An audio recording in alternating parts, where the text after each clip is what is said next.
Assalamualaikum warahmatullahi wabarakatuh. Nahmaduhu wa nusolli wa nusallimu ala rasulillah karim, amma ba'da. Mungkinkah langit itu terbelah? Terus mungkinkah bumi itu diratakan? Terus mungkinkah bumi mengeluarkan semua mayat yang ada di dalam perutnya sehingga bumi kosong daripada mayat-mayat tersebut? Jadi bumi mengeluarkan isi perutnya yang berupa mayat-mayat. Mungkinkah hal itu terjadi? Wallahu ta'ala bishawab. Mari kita jelaskan di dalam tafsir.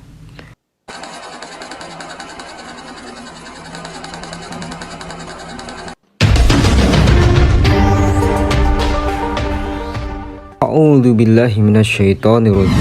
Bismillahirrahmanirrahim. Ija sama'un syaqat, apabila langit terbelah. Yang demikian itu terjadi pada hari kiamat. Wa adzinat li rabbiha wa huqat, dan patuh kepada Tuhannya, dan sudah semestinya langit itu patuh. Wa adzinat li rabbiha, dan patuh kepada Tuhannya, yakni tunduk dan patuh kepada perintah Tuhannya yang merintahkan kepadanya untuk terbelah. Yang demikian itu terjadi pada hari kiamat.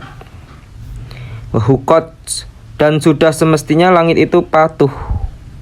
Sudah seharusnya langit patuh kepada perintahnya karena dia maha besar, karena dia maha besar, dia maha mulia, tidak dapat dicegah dan tidak dapat dihalangi apa yang dikehendaki Allah Subhanahu wa taala. Bahkan dia mengalahkan segala sesuatu dan segala sesuatu tunduk patuh kepadanya. Ini hanya manusia saja yang tidak patuh kepada Tuhannya, dan sebagian manusia hanya sedikit sekali yang patuh pada Allah Subhanahu wa taala, yang menyebabkan manusia itu berbondong-bondong menuju nerakanya Allah Subhanahu wa taala. Na'udzubillah min dzalik. Mudah-mudahan kita diselamatkan semuanya. Amin ya rabbal alamin. Wa idzal ardu mudat, dan apabila bumi diratakan. Jadi bumi itu akan diratakan nanti, yakni digelarkan, dihamparkan, dan diluaskan. Ibnu Jarir mengatakan telah menceritakan kepada kami Ibnul Abdul A'la telah menceritakan kepada kami, Ibnu Saur dan Ma'mar, dan dari Az-Zuhri, dari Ali Ibnul Husain, bahwa Nabi Muhammad SAW pernah bersabda, "Idza kana yaumul qiyamati maddallahu al-arda maddal adimi hatta la yakuna li basharin minan nas ila mawdi'a qadamaihi fakunu awwala may yud'a wijril ayyamini rahmanil wabillah." Salah nih.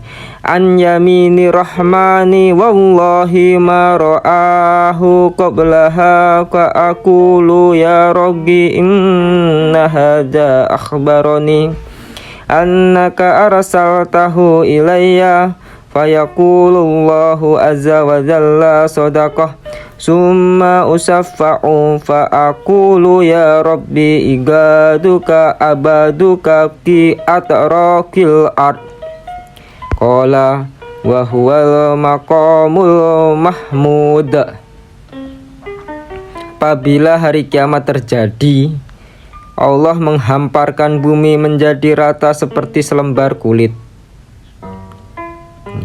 Dihamparkan sehingga tiada tempat lagi bagi seorang manusia kecuali hanya tempat bagi kedua telapak kakinya.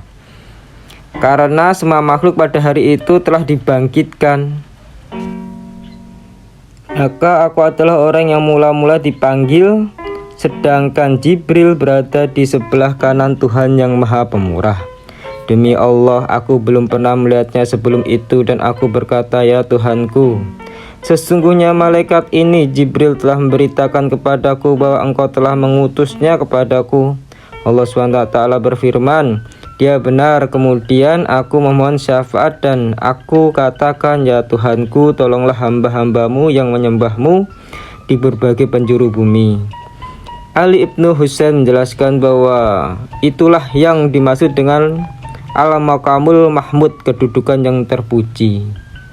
Jadi ini yang disebut al-maqamul mahmud. Di sini nama surga yang tertinggi juga namanya Maqam Mahmudah, yang dihuni satu-satunya oleh baginda Nabi Muhammad SAW. Wa alqat ma fiha wa takhalat, dan dilemparkan apa yang di dalamnya dan menjadi kosong. Bumi mengeluarkan semua mayat yang ada di dalam perutnya sehingga bumi kosong dari mereka. Menurut Imam Mujahid dan Imam Sa'id dan Imam Qatadah menyebutkan seperti itu. Jadi bumi mengeluarkan semua mayat yang ada dalam tanah tersebut, dalam perut bumi tersebut, sehingga mayat bergelimpangan di luar sana, yang itu akan jadi hari kebangkitan nanti. Wa adzinat li rabbiha wa huqat, dan patuh kepada Tuhannya, dan sudah semestinya bumi itu patuh. Pada waktu itu manusia akan mengetahui akibat perbuatannya, hari pembalasan. Apa yang mereka amalkan kebaikan, maka akan mengetahui perbuatan kebaikannya. Apabila mengamalkan keburukan, maka mengetahui perbuatan keburukannya. Kalau dia mengamalkan senantiasa berzina pada wanita-wanita, maka dia akan mengetahui perbuatannya juga. Apabila tukang curi, tukang nyolong dan lain sebagainya, mengetahui perbuatannya nanti kelak itu. Wa ijanat li rabbiha wa huqat, dan patuh kepada Tuhannya, dan sudah semestinya bumi itu patuh. Pada waktu itu manusia akan mengetahui akibat perbuatannya. Begitulah perjalanan kita hari ini, tafsir surat Al-Insyiqaq ayat 1 sampai ayat 5. Apabila kita berkenan melanjutkan perjalanan nanti bersama kami, maka terus ikuti video-video kami.